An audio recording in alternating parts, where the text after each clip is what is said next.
Hey guys, welcome back to the channel. Taylor here. If you don't know already, this channel is about helping you build a better relationship with food, yourself, and exercise. I recently had a client come back from Costa Rica from a yoga retreat, and she decided that she wants to be a vegetarian. And so now the conversation is how can she hit her protein, meaning how can she get all of the essential and non-essential amino acids in her body to ensure she can continue to burn fat and hold on to lean mass. This is a big deal when it comes to losing weight, especially for those on GLP-1 medications. Being able to hold on to that lean mass, which is keeping your metabolism and the rate of your metabolism up. And that way, when you're losing that weight, you're not losing, muscle and fat, which can lower your metabolic rate, making it harder for you to see long-term results.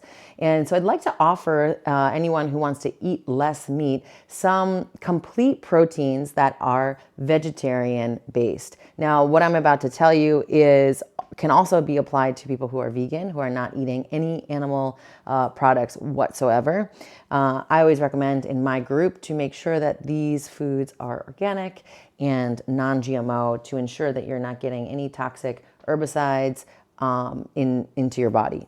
So without further ado, make sure to like and subscribe to this channel if you want to receive some more content like this. I believe there's about 10 combinations that I'm going to go through, and I'm going to give you just a little broad overview of why these combinations are fundamental if you want to hold on to lean mass, which is keeping your metabolic rate high, and especially when you're trying to lose weight, which and not have animal protein. It's nice to do this once a day too, even if you are eating animal protein, to have a meal that doesn't have any animal in it, to give yourself some of the other nutrients that are found in plant-based foods. So without further ado, the first food combination that's vegetarian based, it also happens to be vegan, is legumes and grains. Here's an example, chickpeas and quinoa. So chickpeas are high in lysine, and quinoa is a complete protein actually, providing all 9 essential amino acids. Quinoa is often looked at as a grain. It's actually a seed. The second is lentils and brown rice. Lentils provide a good amount of lysine, while brown rice adds methionine and cysteine, completing the amino acid profile. So you can see the lens that I'm looking at. I'm going to just run through this list so you guys can write some of these down and make sure that you are getting a complete protein, which is really, really important for your heart health and also to hold on to lean mass, which keeps your metabolic rate high and enabling you to burn off stored fat easily and while you're sleeping. We all like that. So number 2 is nuts and seeds and legumes. Of course, I advocate for soaking those nuts and seeds and making sure the legumes are also soaked. So an example of that is sunflower seeds and peas. Third combination is not vegan, but it is vegetarian, is grains and dairy. You can also get lactose-free and still get these amino acids. So for example, this looks like oats and Greek yogurt. You can also they make great Greek yogurt that is lactose free. I know Nancy's is a brand that I usually get. Number 4 is legumes, legumes and dairy. So tofu and cheese would be one, tempeh and cottage cheese would be another one. Number 5 is whole grains and nuts and seeds. Whole grain bread or sprouted bread with nut butter, like I love Nutso from Costco, or almond butter.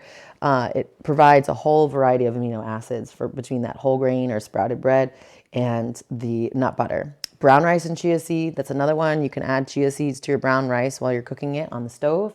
Leafy greens and legumes is number 6. I love that combination because spinach and kidney beans together creates a nice meal at lunchtime or at dinner.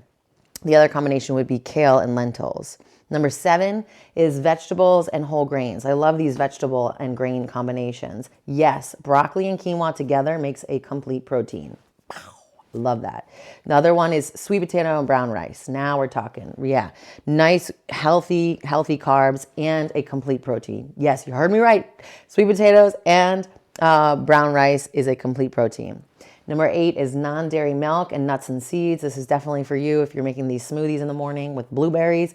You get a power-packed protein shake by combining non-dairy milk, that's oat milk, hemp seed milk, of course unsweetened always and organic. And then you combine that with some nuts and seeds and you have a complete protein shake. You don't need protein powders, you just need the real foods. Amazing. So I'm talking about almond milk and walnuts, or soy milk, non-GMO soy milk, and flax seeds. Number 9, this is our last one I'm going to go over, is vegetables and seeds. Brussels sprouts and pumpkin seeds. Roast up those Brussels sprouts and pumpkin seeds. Really, really good. They complement each other. And so why these combinations work is the essential amino acids. There's 9 essential amino acids. I'm not going to list them all today, but they are synthesized and they must be obtained from food. Our body cannot make them, so we have to eat them. So when you combine different plant-based sources, you can complete that profile of essential amino acids. The non-essential amino acids, these are things like alanine and glutamic acid.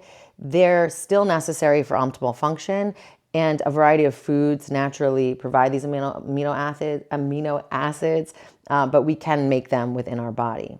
So the tip is you want to diversify your diet, eat a variety of foods while making sure you're getting that full spectrum of amino acids.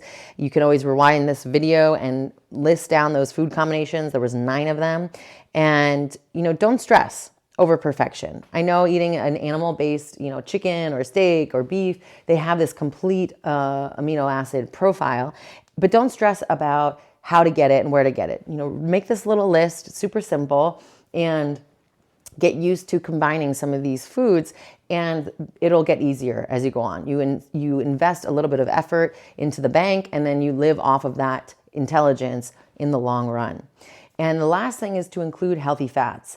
Fats from avocados, nuts, and seeds, they overall help with the absorption of fat-soluble vitamins. So while people are going out there getting blood tested, sometimes it's just about eating the right foods so your body can absorb the vitamins and the nutrients from your food.